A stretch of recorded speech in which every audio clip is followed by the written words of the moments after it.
We here, man. Hey. We here on the Ain't Got It Yet podcast. Y'all know who it is. It's your boy Michael Flix, my guy. Hey, Big Mitch the Barber, man. My guy, I appreciate you pulling up on me, bro. Love, brother. Appreciate you, man. Appreciate you. I gotta say, I've never, I don't think I've ever said this publicly. Part of the reason why I never said it publicly was because I was doing a podcast with a former really good friend of mine that was a barber, and he would line up my beard from time to time. Yeah. But no one's blessed my beard the way you have, bro. Hey, come on. No one's and I'm not capping. Don't hype me up. I'm not just saying that because you're on the pod. Oh, I've never said it publicly. Come on. You've and I purposely don't go to barbershops just so I can get, like, I never go to the barbershop. You know, the funny thing is, you have said that. And I told you that when you and this was, I want to say like 2018. End of 2018 or early 2019, one of the two. Yeah, that when I was like 2 years ago. It was you first, then Lil Mike came, and y'all been my guys ever since, man. Like dead ass. Yeah, I even told you that then because I never go to the barbershop unless I'm going to like a wedding or like a big event. But I always do it myself. But at that time, that's when I was like, I was real busy. I was tired all the time. I kept messing up. I was like, I need to find somebody to hook me up. And actually, I was working in y'all's barbershop. I was in there filming for one of your coworkers at the time. And you had me film a couple videos for you. Yeah, and good looking on that, actually, because I was right when I first started. It's love, though, man. It was not good at all. And look where you at right now, though. I appreciate it. Look where you at right now. You're doing good actually, shit. off camera, bro, that was that's a really good compliment. From someone like you who I filmed for you when I first started. So for you to be like, yo, you've gotten a lot better. That really means a lot. Bro, I'm telling you, that last video that you did with Mikey, I swear to God, bro, I looked at it, I was like, hey, he doing it. Mikey, he coming along. I was like, my bro doing good. Hey, look, give you your roses right now. You understand me? I appreciate it, man. You understand me? Trying to get like you. You done had your own logo and your own branding and opened your own shop and everything. I'm trying to get like you. Man, look, you trying to get to a lot of fucking work. I wish I would have known what I knew now about this game. I would have hired a whole damn team. Like a team of barbers or what? Just a team, a squad to take over the day-to-day stuff. For me, myself, my art is within my hands. Talking to you and cutting your hair. That's what I need to be focused on. I don't want to do all this camera work. I feel it. I don't want to do all this behind-the-scenes stuff. You think I want to make videos after I get done from cutting like 12, 13 hair? Hell no. I want to go sit my black stuff down and go chill. Right. Move out the way. You know what I mean? Or like make a little positive affirmation video and stuff like that. Like this craft is beautiful, but it could take a lot of time out of you if you don't start learning to be team oriented. Stop trying to be the boss all the time. Just be a team, be a partnership, you know what I mean? Do what Rockefellers did, do what the Walmarts of the world is doing, you know what I'm saying? Like do stuff like that. I feel it. Be like them. And like when I created this brand, like I get you laid, paid, and confidence. That's just because that's what my barber did for me. So every time these hands touch you, well, these hands hey, you getting laid. You better. I did half of the work. I did more than half of the work, goddamn. Matter of fact, I did 53% of the work. You know what I mean? Yeah. Come on. I just need y'all to do the other 47. Just go get that stuff done for me, man. I feel it. You know. And how long you been a barber? How old were you when you first started cutting hair? 14 years old. Wow. 14 years old. And how old were you when you got certified, got the certificate? My daughter about to be 7. She's gonna be 7 years in the game. So ZZ, I started right when ZZ was cooking. That's how I know where I'm at in my barber career, based off her age. I feel it. But yeah, so like this is like my love. So is Zariah. Zariah is like my lesson on love out of all my kids. She had a lesson on love, so like she rides with this passion that runs with me too. So if people be like, you got a favorite kid? I do. I'm not gonna lie, I do. It's easy. That's my nigga right there, right? Yeah. I'm gonna just say it. I love them all. But hey, look. You got right to it. I'm gonna just say it. But I don't have a favorite kid. But there's nothing like that firstborn, bro. There's nothing like that firstborn, bro. It's like they made you a different person. They've made you grow and they get to see a lot of that growth and be along for the journey with Right. you. Not to say like if you have kids with close enough age, they're going to be along for that journey as well. But it's nothing like that. In my opinion, there's nothing like that firstborn. It's a different kind of bond. I don't think you're wrong at all. The first one, if anybody want to understand the story of Mitch, and I'll be like, hey, it's through my kids.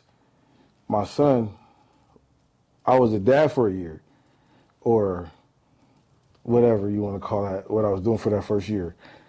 Terrible at it.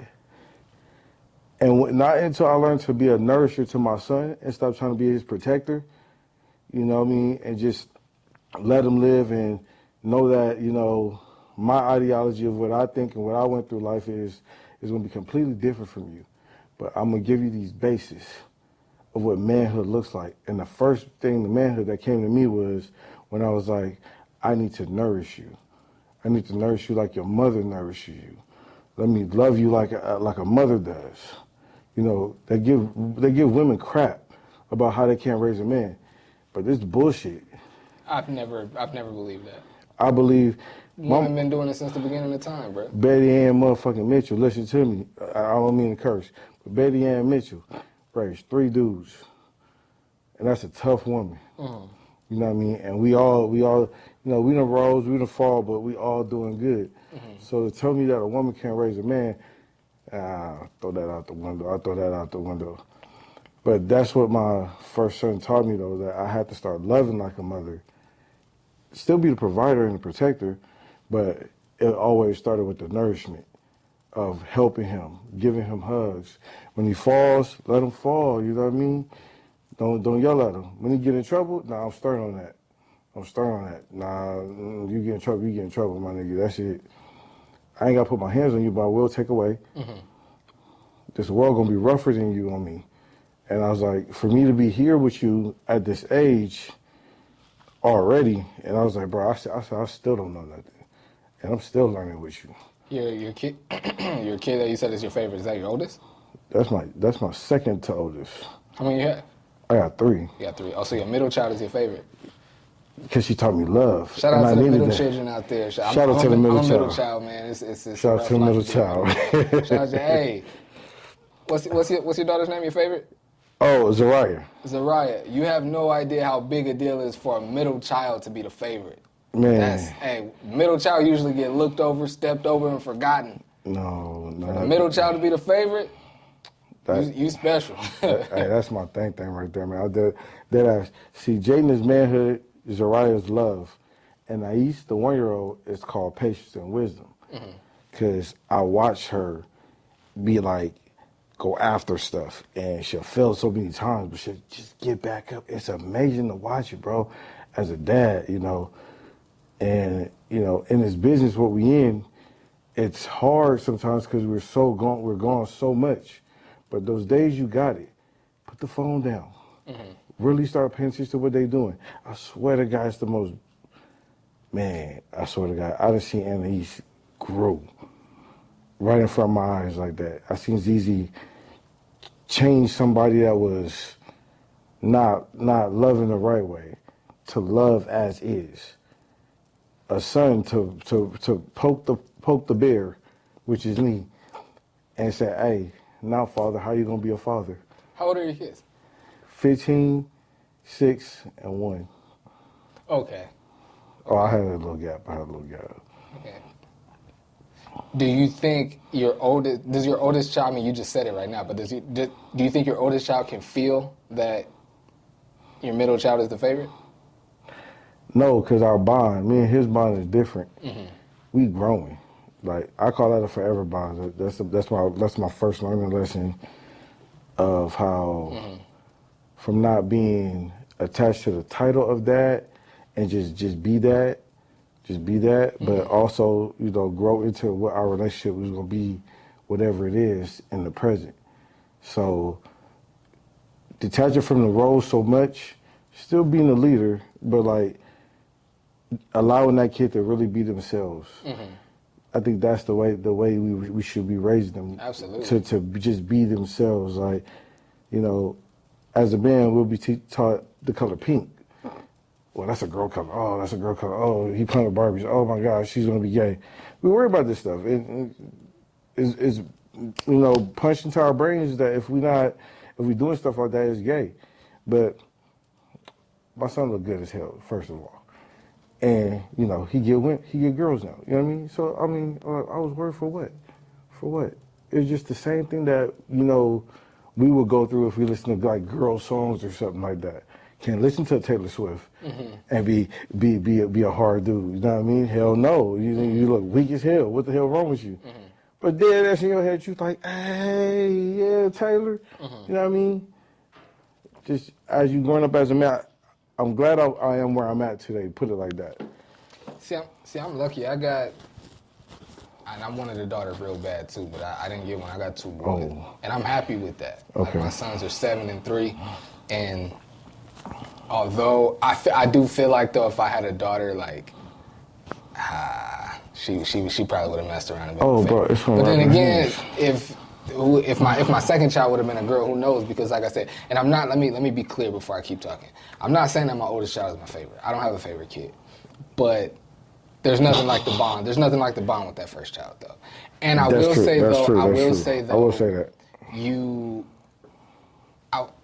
every parent has to love every child differently, and that's something that I had to, like, my dad had to explain to me. Yeah. Once I became, like, I wasn't a dad yet, but my dad was explaining it to me, like, because I remember I didn't, like, come out and say it, but I, like kind of was hinting at it was like a light, it was nothing deep. I wasn't, like, never angry about it. But it was, like, I kind of, like, hinted to him one time that, like, that my little brother Derek was his favorite growing up. Like, he's the baby.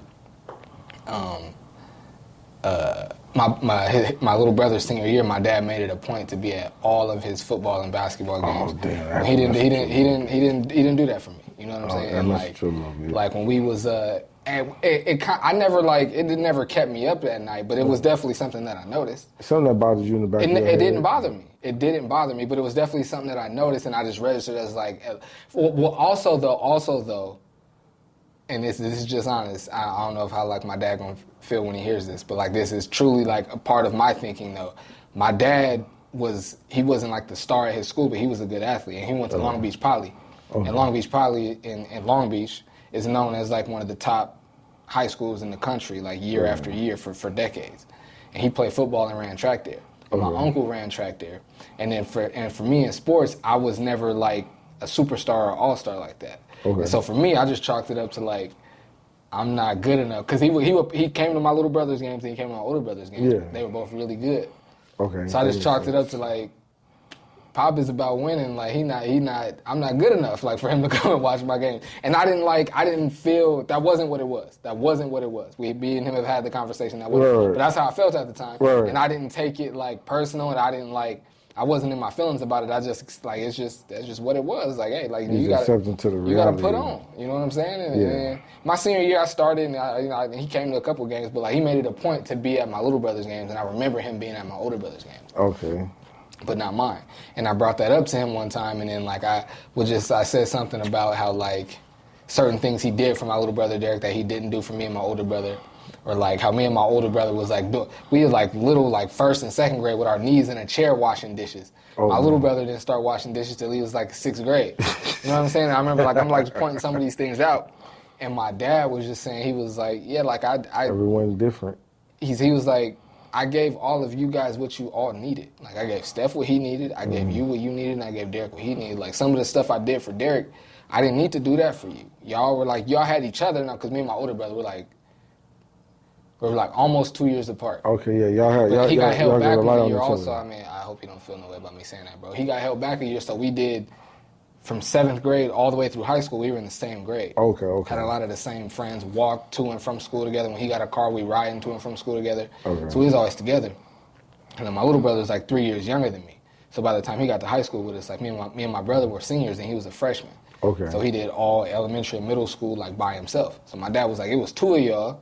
So y'all could look out for each other. Like I had to do more for him. And also like your brother's different. Like I had to do different things for him. Right. So it wasn't that like I did it for him because I loved him more. Like I needed to do that for you and I didn't need to do that for him. And I was like, as soon as he explained it, it made perfect sense to me. I was like, I get it. And now me being a father and having more than one kid, you know what I'm saying? I definitely, and then my oldest son, and I've spoken about it on the podcast before, my oldest son has autism. Oh, so shit, it's like okay. a different level of like of attachment to him and attention that needs to that he be needs to paid. have. You know what I'm saying? That his little brother Max isn't gonna need, and I'm Right. sure Max in the future is gonna look at stuff and be like, "Why are you doing all of that with him and for him? You don't do that for me." Right. And again, I'm gonna have to have that conversation like my dad had with me, but it's gonna come sooner with Max. Like I'm gonna be having that conversation with Max by the time he's like 8 or 9. I'm already knowing. Yeah. You know what I'm Because saying? he probably asking more and more questions like, I want some attention, Yeah. like, you know. And I would say one thing with that right there, what you saying though, with these kids, you just love them differently, accordingly. I try to give them their time, because that's the love they need right there. They need that time. And like with Anais, I was like, I knew she gonna go to bed sooner, so I would make sure I stay up with her for a little bit longer. I could get Z in the bath, or anything I gotta do for Z, I could do Z a little bit later. I could take Z shopping and actually have like our daddy-daughter dates. And he's not gonna remember that right now, but Z remembers that right now. Yeah. So give her, she has to have her one-on-one day. So like if I was to go to the store, I would always grab her with me, so that she could just have her one-on-one time with her daddy, because Anais is always there and she always needed more help, like more attention. But she's a little bit possessive, that little light-skinned thing. I swear to God, she is. She hella possessive. Because she don't even want to let go. My daddy. Like, who taught you that? I didn't teach you that. I didn't teach you that. I taught you to share food, share me. But look, my daughter's like that too, though. My oldest one is like that too. But I mean, each of them, like I said, Jaden, manhood, Zariah, love, Anais, patience and wisdom. And that last lesson, Jesus Christ. Throw that bitch out the door sometimes. Throw it out the door sometimes. Because that'd be patience, to have patience and to learn wisdom at the same time when you going through some stuff. Man, look. Patience is big for me, bro. Yeah. Patience is something that it's a daily, I don't want to say struggle, but it's a daily task, and it's learning about myself every day. Yes. Because of the patience that I have to have because my son has autism. Like, bro, there is days when there's days when you just like, you give those real frustrating days, like when you just, you know that when you want to react a certain way. Yeah. And for me, like, even before realizing my son had autism, I like made up my mind. I've spanked my son before, Right. but I got to a point, man, I was like, I'm not spanking. I'm not hitting my kid. That slave mentality, I throw it out. Throw that slave mentality out. Throw it out. I got to a point, like, and I don't, it's usually too deep of a conversation for some people, but I got to the point where I was like, I'm not doing anything that slave masters used to do to my ancestors to keep them in line. I'm not doing none of that behavior to my kids. I'm not disciplining them in that way. I'm not doing it. There's other ways. It's gonna take longer to get the point across, but I'm not doing it. It does. I'm not doing it. It But does. yeah, I've had days when, like, every day, my both my kids, but especially Barron, test my patience. And you know what's funny, because my 3-year-old son Right. looks at his older brothers is everything. Yeah, that's So everything he says, anything Barron says, Max says. And like does, says, behaviors, everything. right. But Max don't have autism. Right. So he's mimicking the behaviors of someone that has autism, and I can't wait. I was just telling one of my cousins, I can't wait until he gets to the age where I could tell him, like, bro, your brother's a little different. You can't behave the way he behaves, bro. Right. Like, you know better. Like, he knows better, but he can't help it. You can help it, so you Right. can't do. You know what I'm saying? So it's just, Anyway, we can get off fatherhood. We've been on fatherhood. Hey, look, fatherhood is where it's at, because that's who he is right now. Absolutely. Like this is what made the man. You know what I mean? Big Mitch, the dad, can't be good with the kids in the chair you know, if he's not the dad already. I feel it. That's real. You know what I mean? Big Mitch, the person that's empathetic can't give you love and advice, confidence, you know, that you need as a person and build a rapport with you if he ain't never been through pain. That's if he ain't never been through where you've been from. If I always teach you why I'm up here and never teach you why I'm down, I'm useless to you. You can be self-aware and be a master of yourself, right? But always, while you as a master of self, you got to be a student of self at the same time and a student of others and be willing to be like, hey, you constantly teaching. You know what I'm saying? This way of life, like I said, I walk in a state of love, not the emotion, the state. And I'm okay with the world being uncomfortable, you know, and I don't have to understand I need to understand it, but it does not have to be agreed upon or understood as, you know, on the same level, but at least there's understanding. And this is what we all want to be, understood. And since that's the type of love I'm working with right now, and boy. You know, it's interesting you say a student of self, bro, because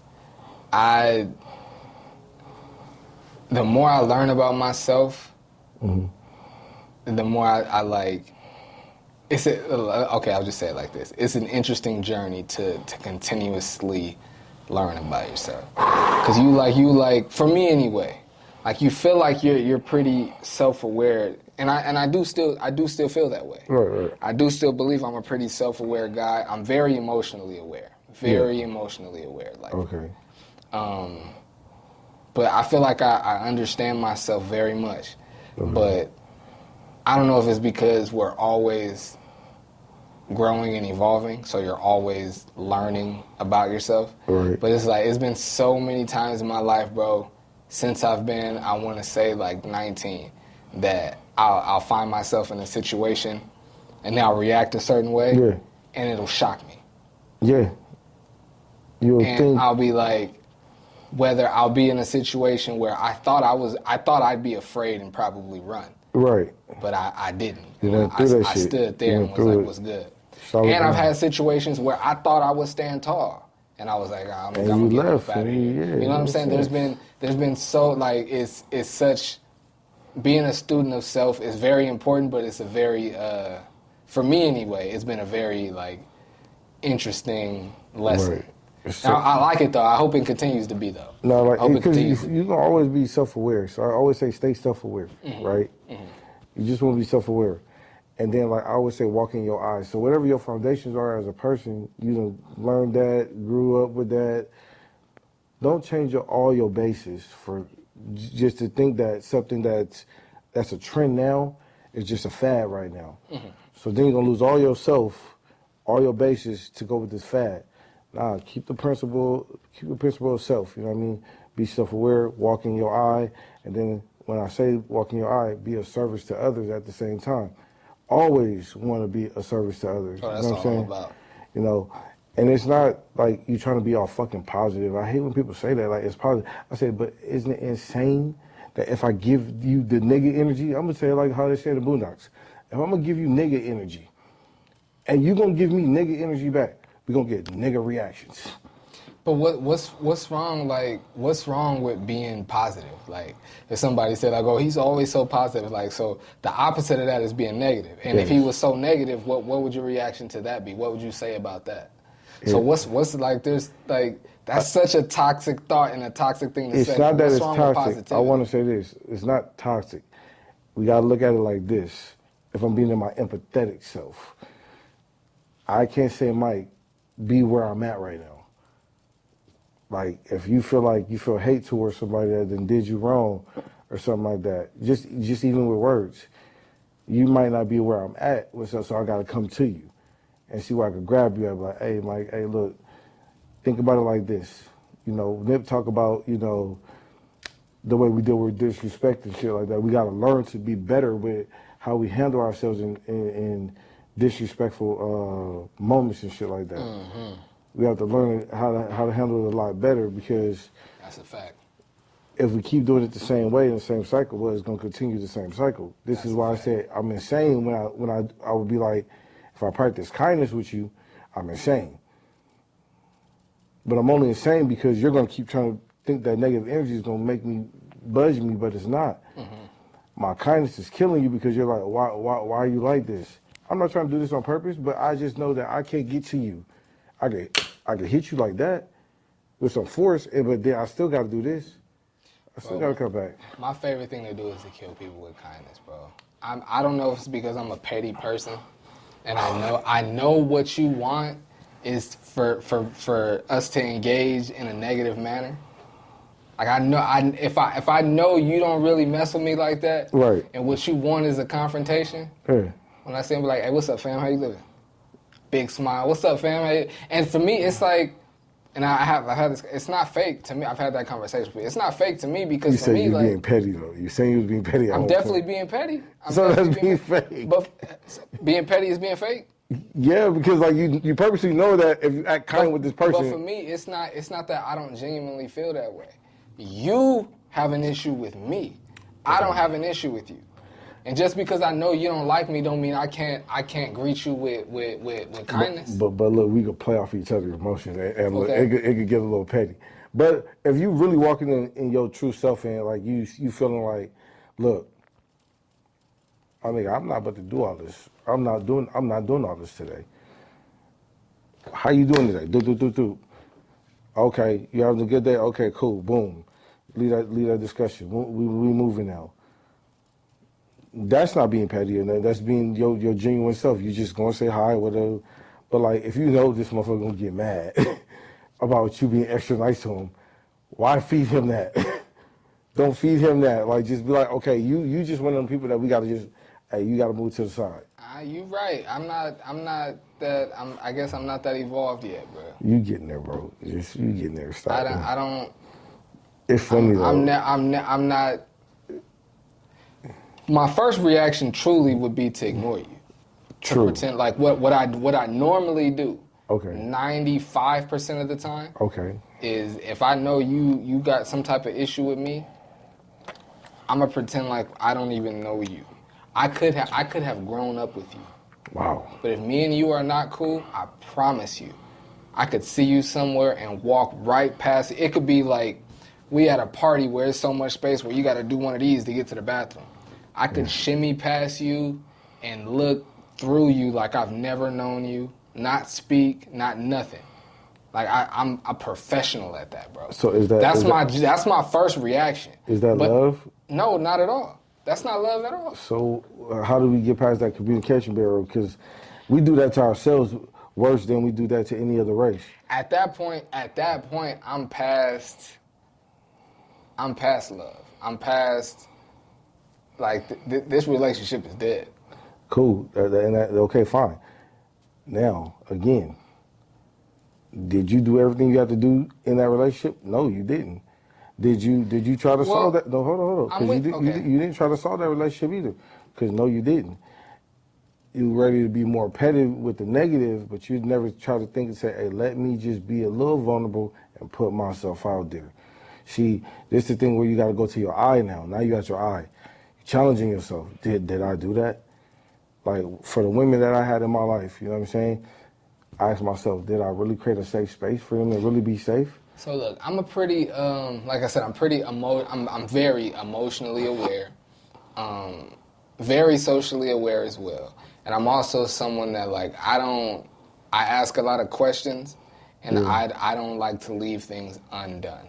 So if you've done something wrong, it's not like me and you was cool and you do something wrong and now we never talk about it. Right. But then I see you out and I'm acting like I don't know you. That's not me.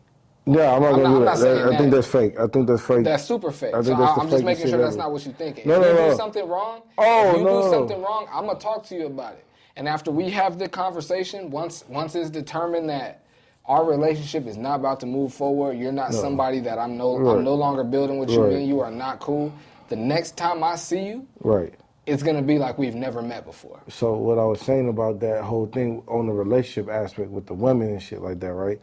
What I created, I'm like that with the homies. I'm not even talking about No. But I'm just saying. I use this for every relationship now. Okay. So now that when I look at me now, I'm like, hey, did I make somebody feel safe? Did I do this? Did I make? Am I really reflecting on me right now? Like, this is part of the self-aware journey and shit like that I'm talking about. And there's days, bro, that it hits you right in your face. And the biggest lie you could ever try to do it is to do it while you're in the mirror too. That mirror kick your ass, bro.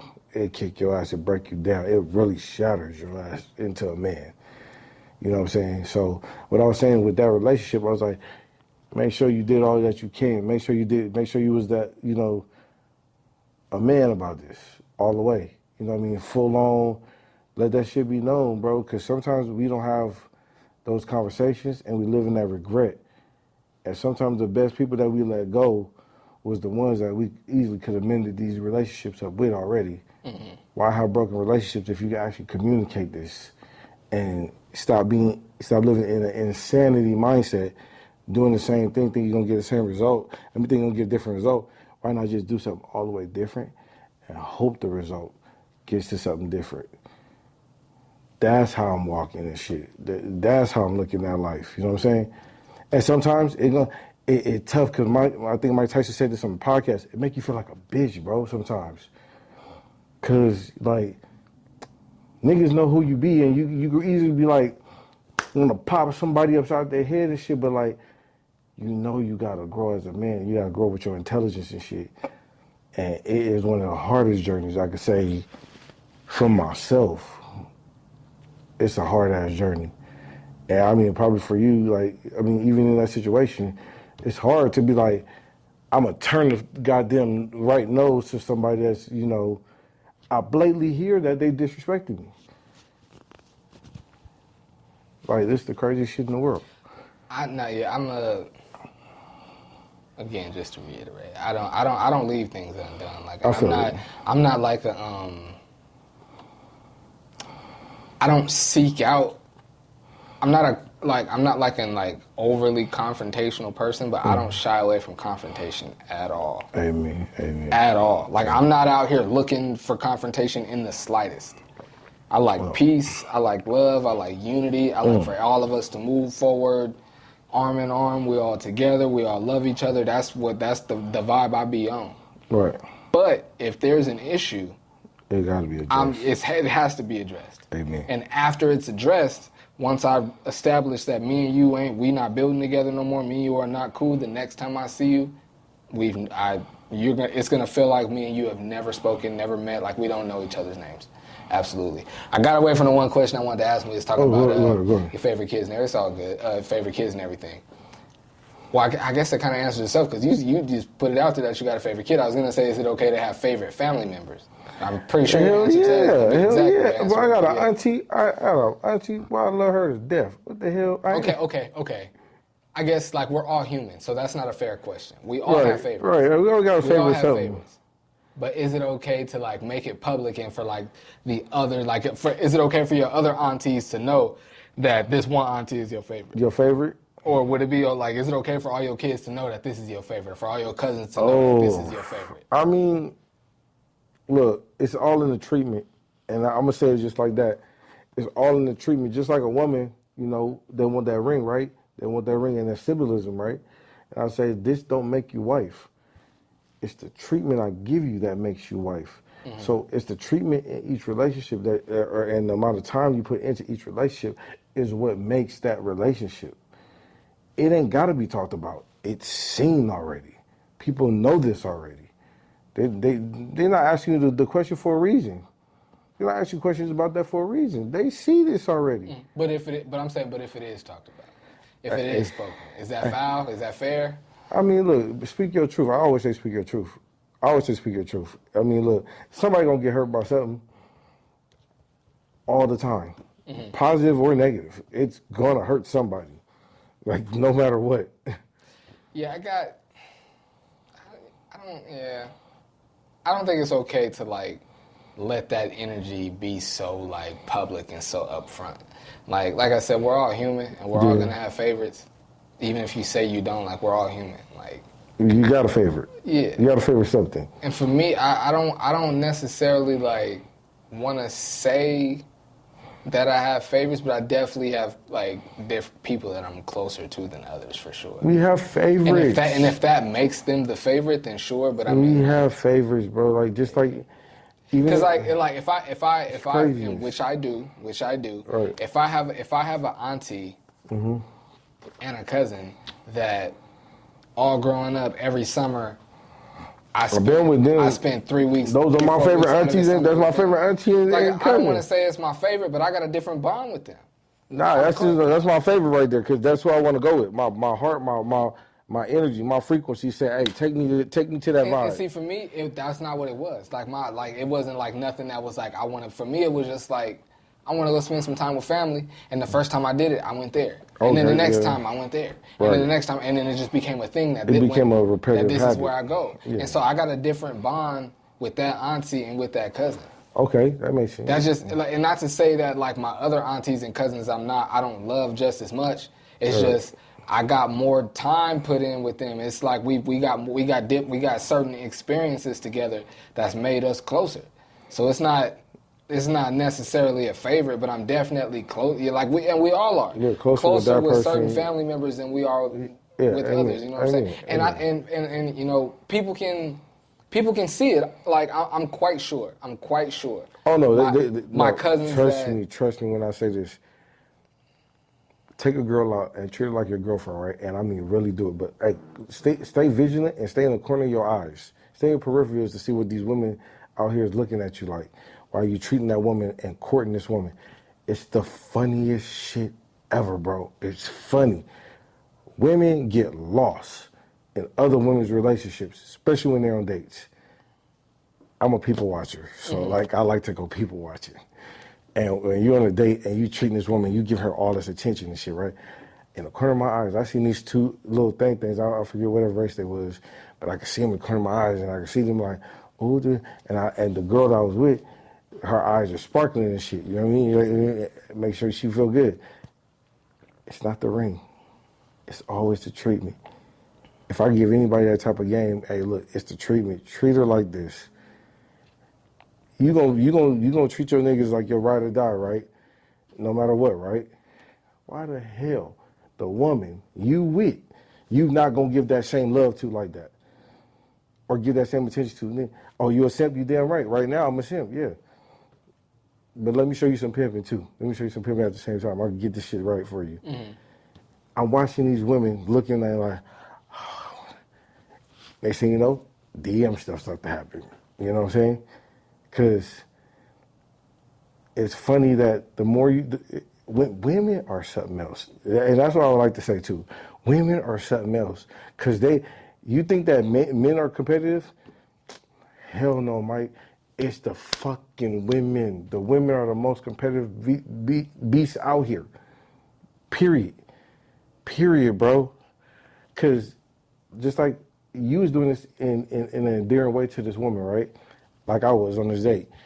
These other women was just already like fucking, what the fuck, vultures.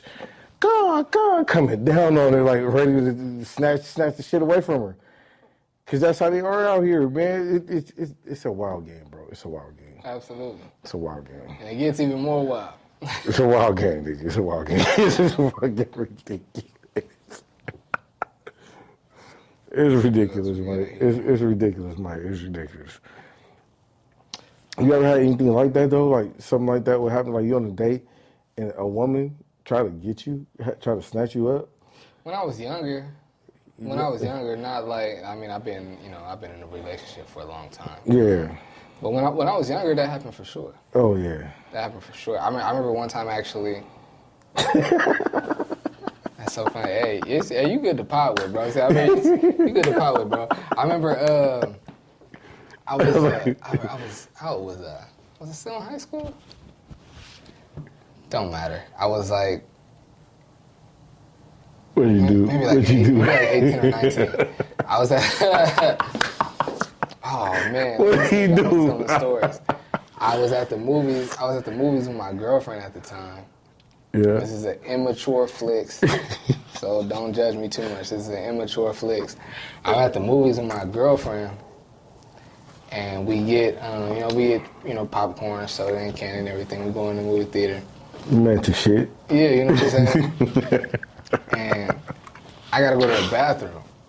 I go to the bathroom, and when I'm like, before I even get to the bathroom, like, people. But anyway, so like the way like the theater was, it's like you come out of your like this, so it's like theaters on both sides, and the concessions in the middle.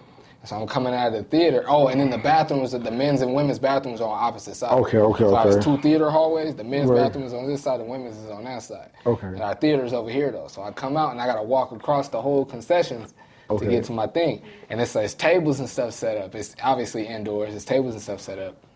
And this super pretty girl. Hey, I knew it. I'm walking to the bathroom, and I hear her say to her friend, "Oh my gosh, did you see him?" What? Did she let you hear her? Yes, bro. And it was like, in hindsight. It was like, I'm going back. No, in hindsight, it was like she knew what she was doing. She hella did. And in the moment, I'm thinking like, hold on, I heard that. Like, what? What's you know what I'm saying? So I heard that. Like, what you said? Man, I go over there, get the girl's number. But that's the one and only time that I've ever done that. I was like with my woman, and I was out, and so I was like, hold on, wait, what? And that's obvious. That's not what I was on. That was my plan. My plan was to go to the bathroom. Right. But after I heard what she said, you see, oh my God, and I turned around just like trying to laugh at it. And when I turned around and looked, I'm like, no way. Eye contact. I gotta walk over there. Yeah, you had to. Yeah, you did. Yeah, you did. Yeah, yeah, you for did. sure. It had to happen.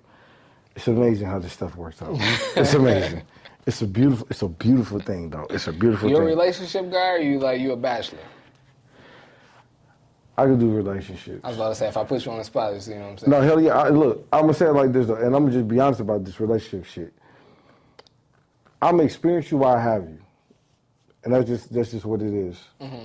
I'm not about to make this no bigger, no smaller. I'm going to experience you while I have you. I'm going to court you when I court you. When you out with me, you out with me. Just, act respectfully, whatever. Mm-hmm. That's it. Now, do I believe in, this lifestyle of, 2 or more? I believe that it's applicable. It's applicable at a state in your relationship. I feel like everybody falls back into monogamy. Most women I feel like they got a polygamous nature. I just feel like that's how it is. Men are more possessive in the sense of where we say we want that one, but then, like animals, our eyes do wander, you know what I mean? And goddamn America, goddamn the world. It ain't our fault you make fine women. It ain't our fault. It ain't. Hell no. Look, if I'm gonna see something to find that's gonna give me an opportunity, I'm not gonna lie about it. I'm probably gonna take the opportunity a little bit. Am I looking for it? No. But in a relationship, it's more now. It's like I call it catch and release. So would you ever get married? I would. What about when you married? You see the opportunity? Not negotiable. We in business now. See, marriage turned to business to me. I like the way you said that. Marriage turned to business to me. So now that shit becomes non-negotiable. Okay, I respect the way you said it. Let me say it like that. Yeah. I respect the way you said that. Yeah, because now we in business. See, I already loved you. And me being husband, just with that little goddamn title now, with the extra tax, little extra shit, whatever, mean nothing to me. I've been husband since I said, yes, me and you. I've been playing a role. Because this is what we got to do anyway. We got to play husband all the way up until we say, I do. And then you still got to continue to play husband. And then you got to, reinvent your role as husband. You know what I mean? So that whole boyfriend phase, I'm like, oh, sound good. Nah, this is me playing husband. Like, you trying to down my boyfriend, that boyfriend thing because you want the symbolism. But if I'm giving you the treatment and everybody else just calling you Mrs. Mitchell, well, nah, my nigga. Welcome to this love. Mm-hmm. Welcome to this type of love where it's in the treatment, not the symbols. And that's how I leave it. I feel it. I respect it. Hey. I respect it. Hey, you know what I mean? Marriage is an interesting thing, man. It's an interesting thing. How do you feel about it? Like, first of all, without your religion, without the social norms and shit, what would be like your ideal marriage type? Like, how would you set your contract up with you and that lady, or you and that other lady, if it's gonna be like you 1, 2, 3? Hey, dead ass. Okay, let's just go with this. Set it up in a one-on-one. Set it up in a one-on-one. Man, I'm not even prepared to answer that question right now. I ain't even gonna hold you, cause like, I'm not even. See, that's some shit I think about. And I've thought about it before too, and what I thought was incorrect and didn't work. So sometimes it works. I'm not even equipped to answer that question right now, fam. I can't even hold you. Hey, ain't no wrong answer in this. Like, you only go with where you at in your present, right? For me right now, if I wanted something, it'd be like, if I could run a household with 2 women, dead ass, I would. But nothing past 2 women for me. Yeah, I definitely couldn't handle 2 women. Not right now. I don't know if ever I could, but definitely 1,000% not right now. Having to like keep 2 women happy and satisfy 2 women and emotionally be there for and cater to 2 women, and there's no way. There's no way. Ideally, I say yes to this, right? But like, even in my first stages, right, of all of this, monogamy been always about, I feel like monogamy been possession, all about possession and not selflessness, because we don't, as soon as somebody cheat on us, we don't leave nobody grace. Sometimes, you know what I mean? We just be like, oh, they cheated once, they're gonna do it again. And we gonna think that we gotta, run away from this person. And we might be losing something really fucking good. We just probably need to break our soul from them and then go back. Talk about it. But a lot of times, because we're in such of a world of possession, of possessing something, when you feel like a man says, oh, well, another man had my woman, and that's it. I'm like, so somebody had the matter, and now your energy is all, this is all gone, this whole energy is gone, this chemistry is gone now. So the matrix we done made and stuff like this happened because of natural occurrences, and so you allowing this physical act to change the totality of everything that you built. What do you really stand on there? So you're saying my whole relationship with you is sex. So I guess our shit wasn't built on nothing then. So cheating is not a deal breaker in a relationship for you? Nah, really. It just depends on how it happened. Mm-hmm. Like, dead ass. It's more the principle. Like, if it comes in my face like boom, I'm gonna be a little upset. I ain't gonna lie to you. But if I'm just finding something out, or if I'm snooping, like these for them damn snoopers that be in their goddamn people's phones. Mm-hmm. You go looking for shit, you asking for something. All right? So don't be a snooper. Now, if stuff happens, it happens. You know what I mean? Bring it up. I believe that everybody should have the difficult conversation right away, though. And I believe anybody that gets in a relationship, hey, they need to orchestrate that relationship according to them. Not society, to them. No, I agree with that. I definitely agree with that.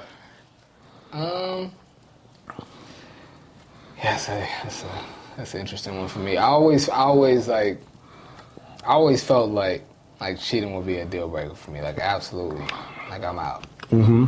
But the more I think about it, no, I think I'll be out. Like, I feel like I'll be open to it, and like what we built is more than like what you did one time. Like, but I'm the type, I know, like. Stay from where you at right now. Just stay from where you at right now. How would you feel right now if somebody cheated on you? Stay from where you at. I'd be pissed off, and that's what I was about to speak to. Yeah. What you said, like, how did it happen? Yeah. I would ask those questions. Right. And the more detail and the more information I get, the more it's gonna make, I feel like the more it's gonna make me not want to be here. Yeah, no. Because, look, as you grow older, as this man shit hit on you, Like, I swear to God, some of this shit just really just fall off your shoulders. Some of it just fall off your shoulders. Like, people like, how you deal with half of the shit that you deal with? Because I love. I have something that's bigger than me. I got kids. You know, it ain't nothing about being positive. What do you mean? What type of, like, dealing with what? What do you mean? Like people trying to be disrespectful and shit like that, you know. But I'm like, did they touch me? Did they put their hands on me? That's what I'm on now too. I'm like, so they didn't disrespect me. Say what you want. They said words exactly. See Don't that? touch me. You just don't touch me. You know what I mean? I mean, and you know, this ain't no tough guy skit or nothing like that for nobody, but it's true. Most men can't even deal with words, bro. Words. That's real. They can't deal with fucking words. Words have now made men so afraid, and the symbolism in the words have made men so afraid that to show their toughness, they gotta go put on that bold front of anger and go shoot somebody just to get that shit out of them. They gotta go beat on their woman just to get that shit out of them. When I hit D-shot, I felt like a bitch. Because my job was to protect, right? Not to, what I'm showing my daughters. You see what I'm saying? I challenge me every day. Like, there ain't nobody that could tell me no shit about manhood and shit like that, and you should control yourself better. Have you ever been in your emotions yet? Have you sat down with that mirror? Have you been through some shit where you feel like you totally ashamed that you lost your position? Have you felt where you felt worthless at? Most men haven't, and those are deep emotions to really deal with. But even more so, like, just the the everyday emotions, like the regular anger, the regular embarrassment, the regular heartbroken. Like, most men, like, even like to the emotion that comes with being disrespected. Most men have never, I don't want to say most, a lot of men have never learned how to get past anger. Like, sit in it, know how it feels, and process it and deal with it without letting anger seep in. But it's the first I say part. the older I get, the more I preach it, bro. Like, get past anger. I was a kid, bro. I was a kid that was always more sensitive than most young boys. Like, much more sensitive. Okay. I used to say emotional, but I didn't really like know what that really was entailed with. No, but I used to say, but it wasn't necessarily emotional, because I wasn't necessarily like it wasn't really like reactionary. I guess that's why I say it wasn't like emotional, because I didn't really like react off my emotions. I just felt a lot of emotions. So I was sensitive to all of them, whether I was angry, whether I was sad, whether I was happy, like whatever emotions I felt it in a big way. Okay. And so, but as a young boy though, right, when you're sad and you feel it in a big way, it usually it's tears. It's in tears. And you acting out. And so as a young boy, and I grew up in Southeast Dago. Right. And so as a young boy growing up in Southeast Dago in the 90s, and you crying, it's like, you look soft. You know what I'm saying? It's a no-no. And so I did learn to like choke away and like mask tears after a while. But even with that, like, I would still feel my emotions. All of them, whether I was angry, sad, disappointed, happy. I felt my emotions and learned how to process them. And I felt like a lot of young boys didn't. And so when they got older, when they got angry, when they got disrespected, when they got embarrassed, when they got disappointed, they reacted in a way that got them in trouble, or reacted in a way that they shouldn't have. And it stems from them not feeling those emotions and processing them and dealing with them as a kid. Well, So for me, what ended up being like, for me, it's something that was like, I got this for. As an adult, it's been something that's been really, in my opinion, has been really beneficial and has been really helpful. I believe this. A lot of times it's in the anger where we find the most resolve. So anger is protection. I call anger protection, because you're not really angry a lot of the times. You know, most of the times you're embarrassed, you're scared, you're guilty, you're frustrated, you feel worthless, you feel, you know, undervalued, invisible, not safe. These are the things you feel now. See, once you get past anger is a hard one to get past because it's quick to show up on you. Like, as soon as you visit that deep emotion that take you somewhere else, anger, it flares you up. Because now I got to buck up so I can get you back off of that fucking emotion so I don't have to deal with that moment. You know what I'm saying? But if you're able to get past that anger and really address that one emotion after that, now you want to help men? Help men get past anger. Mm-hmm. Help men get past anger.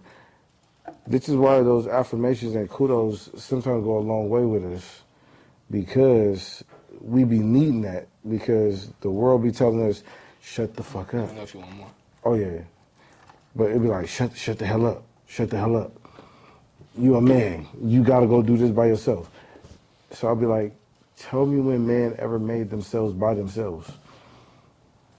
Answer that question for me. I can say, hey, you right.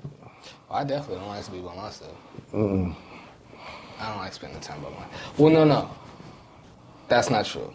I've learned to like and I've learned to enjoy spending time by myself. Yeah. But for the longest time, no. And I've said so many times, like I grew up with two brothers, and then we was the house that my parents was like, nah, it's how your friends come over here. So I was never alone. So that's dope. I always had people in my house. Okay. And so like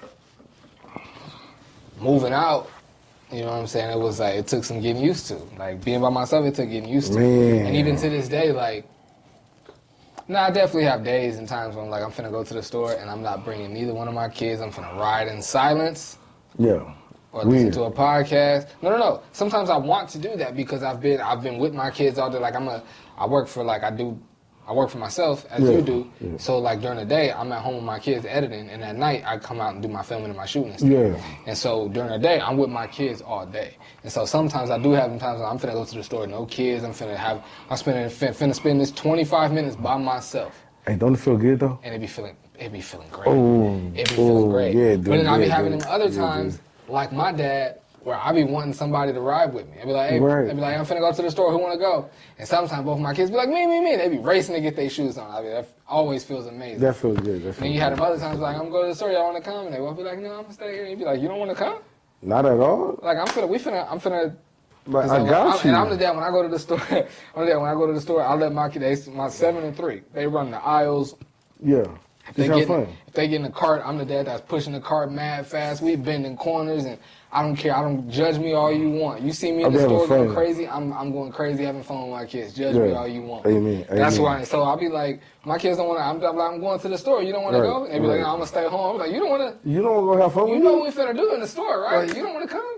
I'll be in the car and my feelings like, bro, I can't believe these niggas don't want to. I can't believe these niggas Let me come over here by my goddamn self. Fuck them. Like, why do you like this? Punk ass kids, man. Always acting up right now with us. Damn, right? Yeah. You know? Oh, you know what? While we on kids, while we're back on kids, we've been talking about kids a lot this show. Hey, while we're back on kids, that's how you know we're both good dads. We're talking a lot about our kids. Hey, man, come on. How do you feel about parents publicly disciplining their kids? Now, it depends on when I say a parent publicly disciplining their kid, right? So I watch white people a lot. And little Tommy be out of fucking pocket. Like, I'd be one up.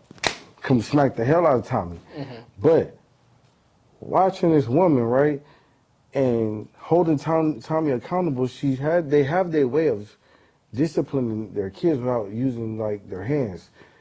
And he was like taking stuff away, and I started using that in my parenting stuff. So I started taking stuff away. Not hitting no more. I was like, oh, okay, this starting to work. If I want him to talk more, I will allow him to speak up without cutting him off, even though it might be rude. Like, some of us, we like to be like, say, excuse me for the. No, just let them finish that thought real quick. We'll train them again. So Z started doing that. So we started doing that with Z. And it done wonders for her, like, conversation with other people. She's entitled a little bit. You can say it, like, entitled. And I feel good about that because there'll be these little white kids that come out of nowhere and just start talking to you, and you be like, what the hell? This motherfucker just had a whole conversation with me? Really? Like, for real? Like, what the hell? You know what I mean? And I was like, but that's how confident I want my kids to be. This is the new way I'm teaching my kids to be. Mm-hmm. This is it. Our nature is not to beat our kids. I don't even think we really hit our kids like before all of this, to be honest. I know we probably did spank them a little bit, but like I don't think nobody ever like some of the beatings that I've seen, and I'm like, really? Or like when parents go on social media and square up with their kids, you really want to show people you squaring up with your kid? Mm-hmm. Dummy. Yeah. You just want to bring more attention to how inadequate we are? I agree. You want to show how more barbaric you can be? But if I tell you to use your words, oh, that's whitewash. Mm-hmm. But little Susie might have some little mental problems with dudes and stuff, but she got a fucking 401k with a nice 6-figure job. You know what, bro? Like, for me, and the older I got, and it was never something that I told myself I was going to pay attention to. Right. But it was just something that, like, told to you. The older I got, the more I was like, I'm going to pay attention to that. Mm-hmm. So I keep my hand on that one. I have cousins that are biracial. Their mom is black, their dad is white. One of my dad's little sisters married a white dude, my Uncle Dave. Love him to death. He's such a cool dude. Growing up, they have 5 kids. Okay. Funny story for them. They had three. Decided they were done. My Uncle Dave went and got a vasectomy. A week later, found out my auntie was already pregnant with twins. So they wanted to be done with 3, ended up having 5. So, like I said, my Aunt Muriel is black. My Uncle Dave is white. All growing up, like they were like one of the first like families. The first family like on my dad's side to buy a house. So a lot of the time when we would like do family get-togethers, like we would be at their house. We would go into like my little cousins' bedrooms, crayon all over the wall. Yeah, y'all was bad. For and real. Then like me and my brother, we were a little bit older than them. So like, and they lived right next door to a park. We'd go outside to the park with them. They were all over the park screaming, going crazy. And it's like behavior that just like respectfully, cousins, I love y'all. But like, it was unknown to you. Behavior that like me and my brothers would never do. Like never. And as a kid, like you look at it like, yo, they probably need to spank him. Like they kind of. You was thinking that until you go back and you see them as an adult. But then you fast forward to adulthood. Yeah. And they totally fine. Ain't nothing wrong with them. They not like wild, crazy adults. They don't like, they went to college, got degrees. One of them got a doctorate. Like they're very, like I don't want to even need to say well adjusted, but they're like very productive members of society. They're not like emotional issues or like behavior issues. Like they're perfectly like amazing human beings. And you know what I'm saying? It's like, but it just makes you think. Like when you look at certain ethnicities that raise their kids a certain way, right? And then you look at other groups of people that raise their kids a certain way, similar to the way my cousins were raised, and you look at both, and it's like the end results are pretty similar. Both end up going to college, both end up with successful marriages, both end up very active and attentive parents. Some form of, You know what I'm saying? So it's like, it's really, for me anyway, it makes me go back to the parents and like and I'm not judging my parents or any black parents at all, but just, for me it goes back to their tolerance level, and then also what they were taught and what they know. You know what I'm saying? Because for me, my tolerance isn't very high to a lot of the stuff my kids do.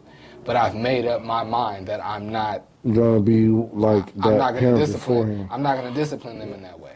So it's just, I don't know. It's interesting. No, I think with that type of logic,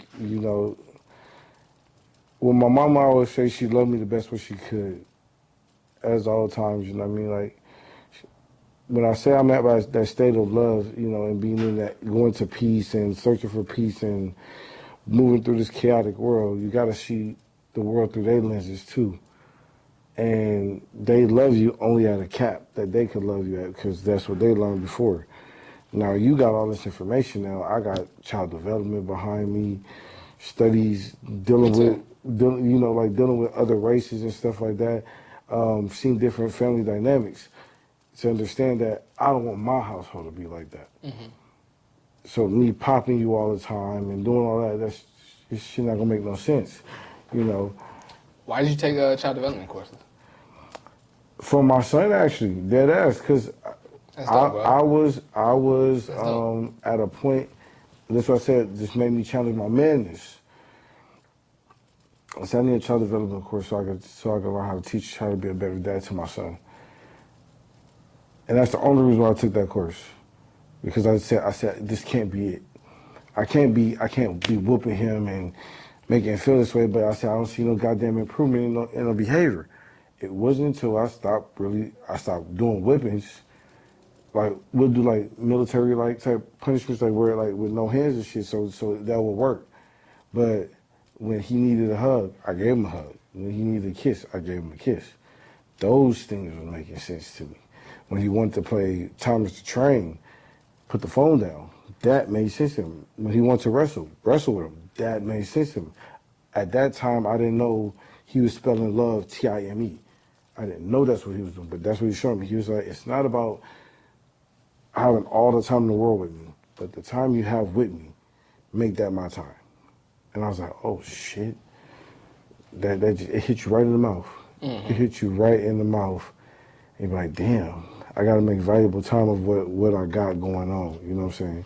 That's one of the things that, like, with all the what all people say about social media and Instagram and all these different timelines that we got, that's one thing that I can say that I really appreciate about Instagram is, like, I don't know if I followed enough accounts or liked enough posts about parenting, but I get a lot of parenting content. Yeah. And so I see a lot of that when a dude was, it was one post a guy was talking about,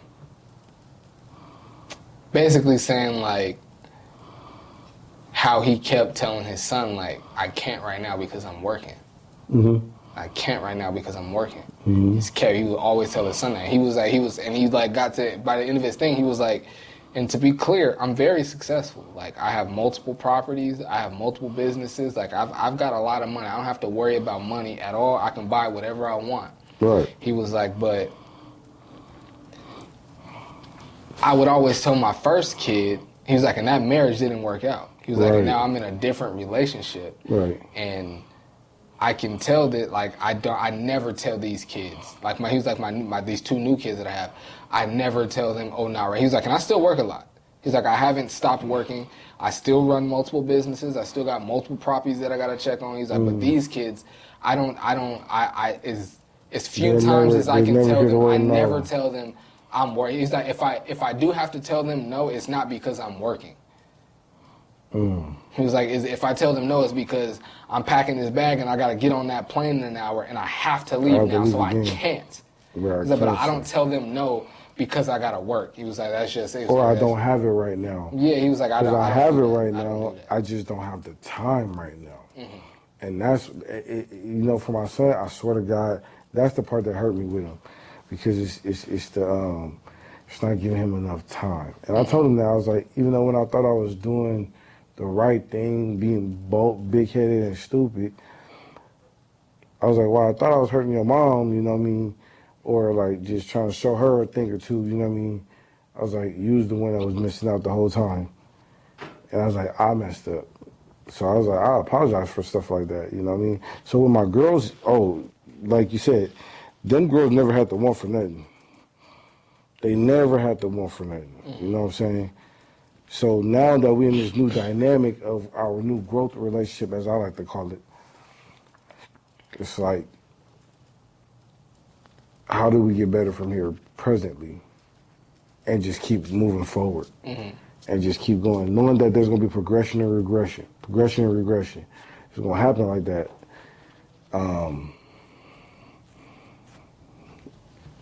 do we have time to learn and practice those things enough so that if we want generational wealth, let's make sure these emotions is right.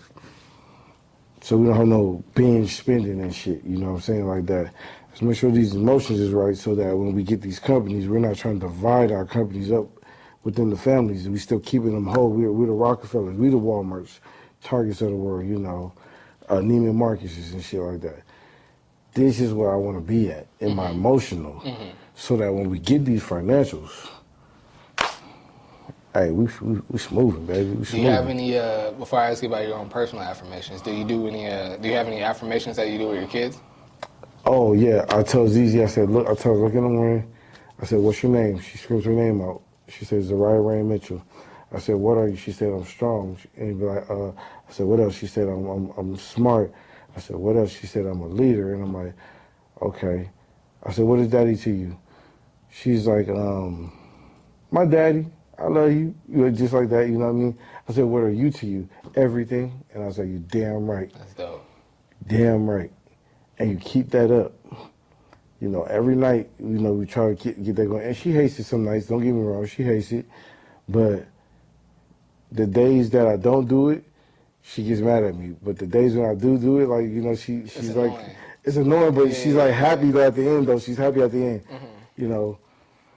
That's dope. But I try to keep that up with, like, all my kids, though. Like, try to keep them up with all of them. You know, the oldest one, you know, he in his own world, but, you know. I used to be real good about it. Like, my oldest son, when he was in preschool, we used to be real good about his affirmations. Yeah. Every morning on the way to school without fail. Admittedly, I do be forgetting some mornings now, and I still drop my son off at school now to this day. But admittedly, I do be forgetting. But our affirmation is, I just haven't repeated after me. Now he can say it on his own, but I say, I am smart. No, I am handsome. I am smart. I can do anything. That's it. That's it. And I've heard, like, even yours right now, I was like, I need to throw something in there about, like, but for me, I just looked at, like, if he knows he's handsome and he knows he's smart, the basics that he's gonna know he can take, he gonna know he can do anything. And you know what I'm saying? I believe in that wholeheartedly, so don't undermine what you did with him, because even with Z keeping it surface level with her, Z's like, when somebody called her ugly or something like that, she's like, what? Me? First of all, she got two arrogant ass parents. Let's understand that, right? We don't believe we ugly, all right? Understand me? And, well, you can't have we just don't believe that type of mentality. And she's like, have you seen my hair? I'm like, tell him, baby. Tell him. Talk about it. Tell him. She said, I'm a brown queen. You understand me? I said, understand me? Hey, you the hell took that from me. She hella took that from me. Hey, when I say that's my dog, man. That's my dog right there. There's nothing better than that, man. When your kids, like, when you see your kid loving themselves, oh my God. You feel like, bro, my son is 3. When I see him loving himself, I already don't feel like I done something right, bro. Hey, you feel like a champ. You walking down that hallway like, yes, I did. Yes, I did. Hey, bro, my kids, like my older son, Baron, he's 7. This dude wants to, if you let him, he'll wear a suit and tie to school every day. He wants to have on a collar. He wants to have something to button up. Like, he wants to look nice every day. And his little brother Max, he put on something. It's nothing for him. Like, if he gets a haircut, every time he's only had so many haircuts in his life, but every time he gets a haircut, he comes home, look in the mirror, like, Dad, I'm handsome. Hey, talk to him. And bro, oh my God, that touched my heart right there. Hey, that's good right there. That's good right there, bro. That's good right there. Yes, you are. That's all I ever say. Yes, you are. Amen, bro. Yes, you are. Amen, young man. Amen. That's what I tell him. And I've spoken about it on the podcast before. Like, I was told I was smart and that I was handsome before I ever left my house. Yes. And so there was nothing you could tell me, bro. I could flunk a test, which I have done in my life. Not really so much in elementary school. It's easy. So not really so much so in elementary school, but I could have flunked a test in elementary. Right. And you couldn't tell me I wasn't smart though. Nah, cause you was giving them affirmations already. I could have tried to get at any girl, which I had my more than my fair share of trying to talk to girls. If a girl tell us no, thank you, whatever. I didn't take it as like. It wasn't like a. It wasn't because I'm go not back attractive. At you, you know, I'm just not her type. She just don't want me. That's it. I'm just not. It don't mean I'm just not the one for her. It don't mean I'm not handsome. It don't mean I'm not good looking. I'm just not her type. I'm too short, or I don't got enough muscles, or whatever. I'm just not her type. But that don't mean I'm not attractive. Like right. You know what I'm saying? And that comes from my parents. That comes from my parents. And so I do it's my duty to make sure that my kids leave the house. Kudos to the parents, you know what I mean? It's my duty to make sure my kids leave the house with as much confidence as I left the house with. Hey, amen. I think that is key. I think that shit is vital. Because, look, Big Mitch the Barber with Ain't Gotta Get podcast. Tune in Friday. I believe a man woman better give him some compliments. Because appreciate you. When my little daughter was like, one day, I ain't never forget this, bro. I swear to God, I remember the outfit and everything I had on. This purple shirt with these black pants, with these Chelsea boots on, black Chelsea boots. And she came out, and she's sitting on the couch, and I walked in, and all I heard was, "Damn, Daddy." Hey, look, mind you, my nigga, she's 6. No, she's like 5 at this time. She's like, "Damn, Daddy." I'm like, I mean, what you mean? Like, yeah, like, what's that? And she's like, "You look good." I'm like, that's hard. You couldn't tell. I walked downtown like a man on a red carpet. You couldn't tell me nothing. That's hard. You couldn't tell me shit.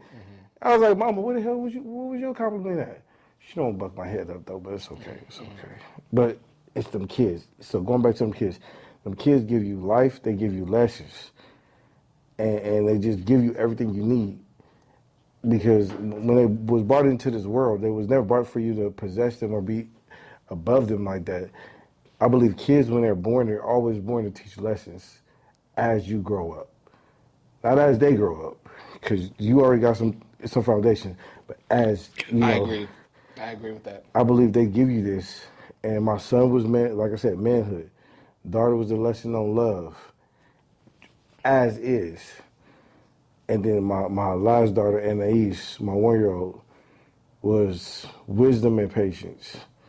And those concepts fall into what I live life by right now. Mm-hmm. All those concepts. That's me. My name is Daddy, and those are the core concepts right there. I feel it. You know what I'm saying? That's dope. Like, amen. Amen. Super random, but it's definitely something I wanted to ask you today. What's the worst you've ever been beaten up? What this nigga name is, it start with a D up in Louisiana. Nigga had me with a switch. I swear to God, we was in the projects. Nigga, whipping my ass with a switch, bro. He was your age whipping you with a switch? Niggas a little older than me. Like, I was a big ass kid, but don't get me wrong, but like, these niggas was older than me. But this nigga, he felt like he had to whip me with a switch.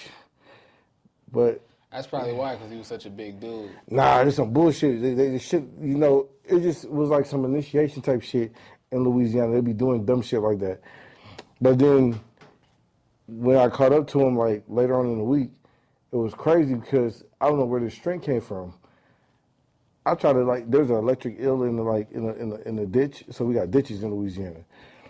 Man, I tried to put his head in the ditch so the eel could get him. Mm-hmm. My dumb ass not knowing that, hey, if this touches him, it touches me, and we both gonna get fucking shot. You know what I mean? Yeah. But I'm so angry though. I'm so angry and not understanding that it took some of the people in the neighborhood to come like grab me, move me off of this person, and you know what I mean, whatever.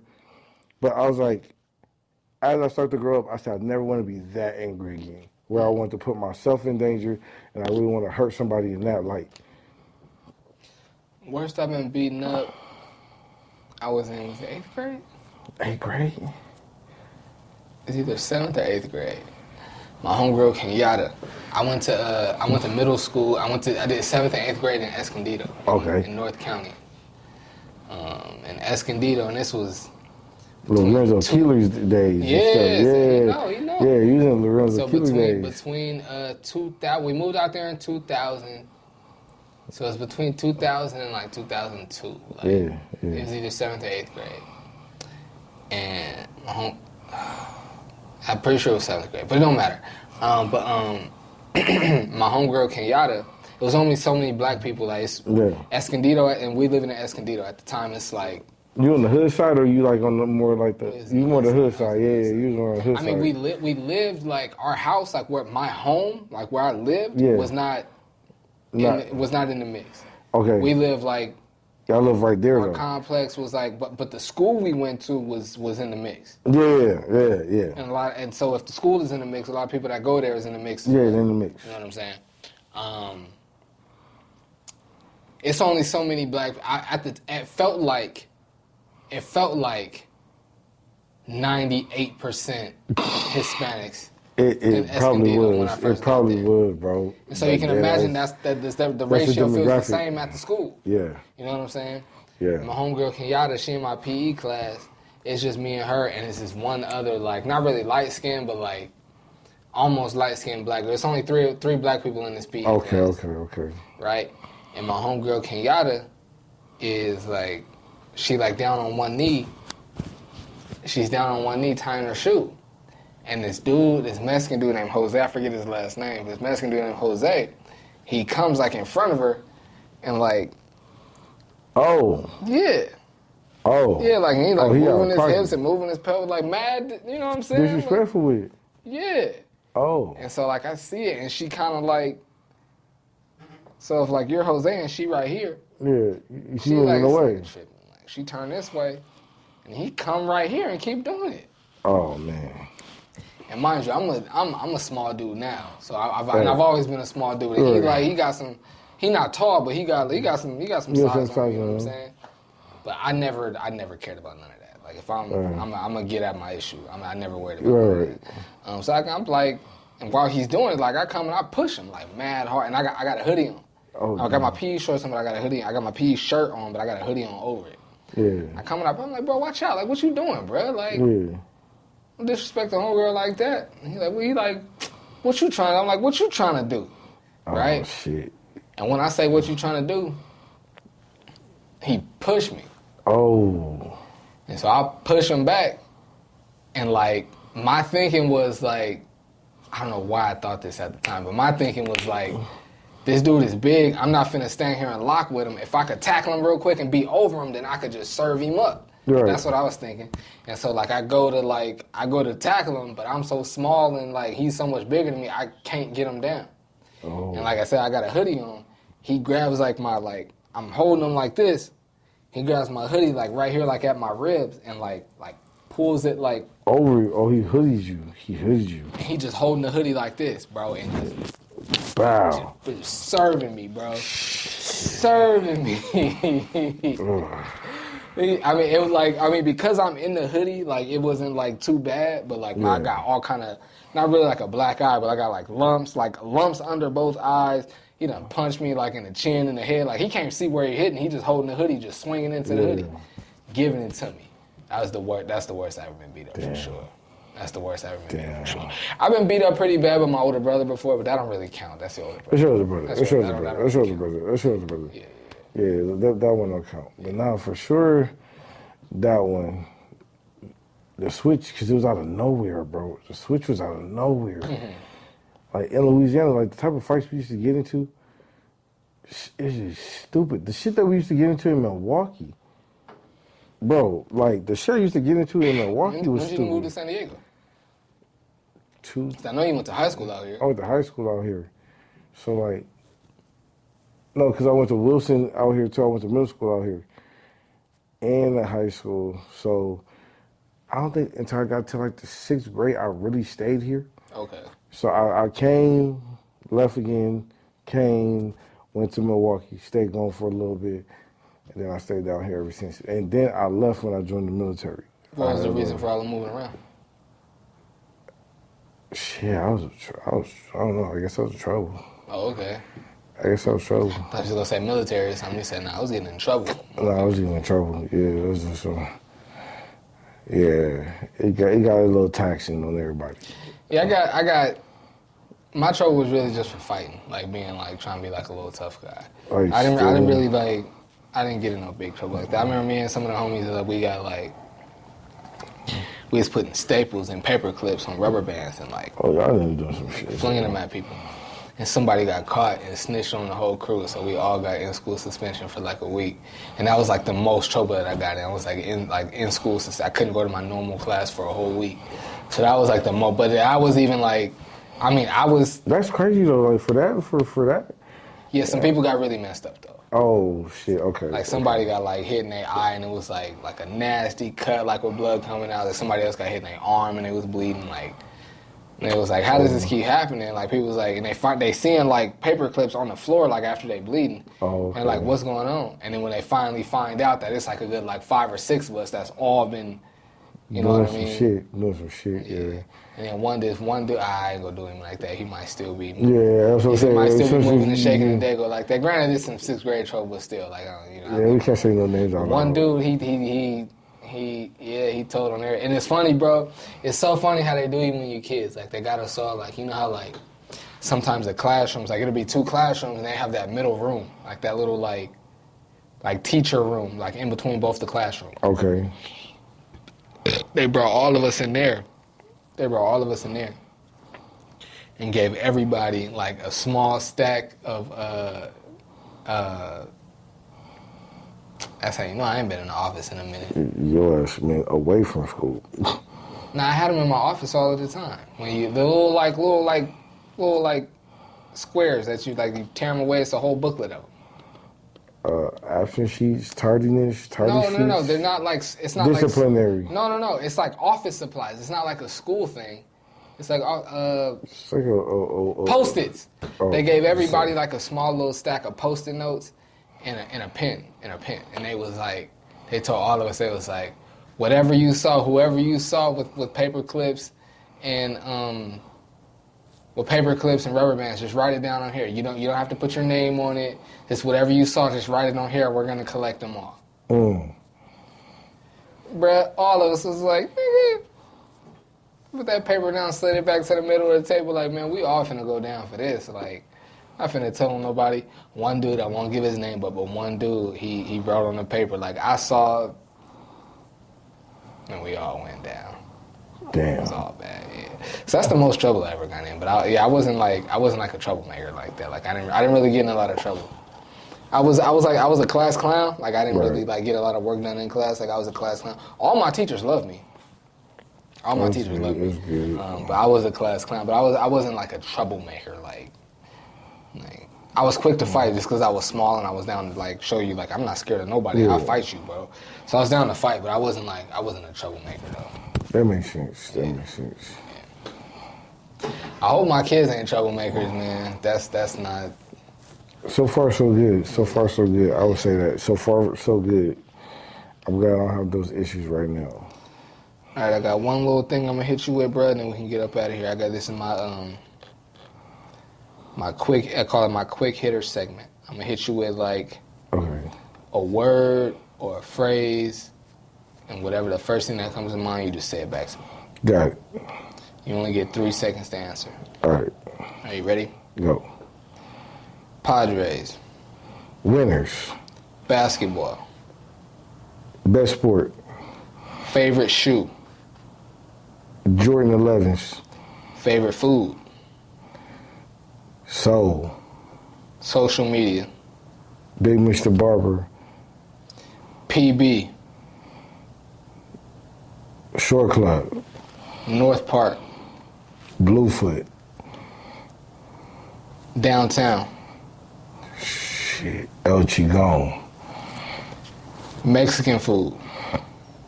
Alberto's. The best mall.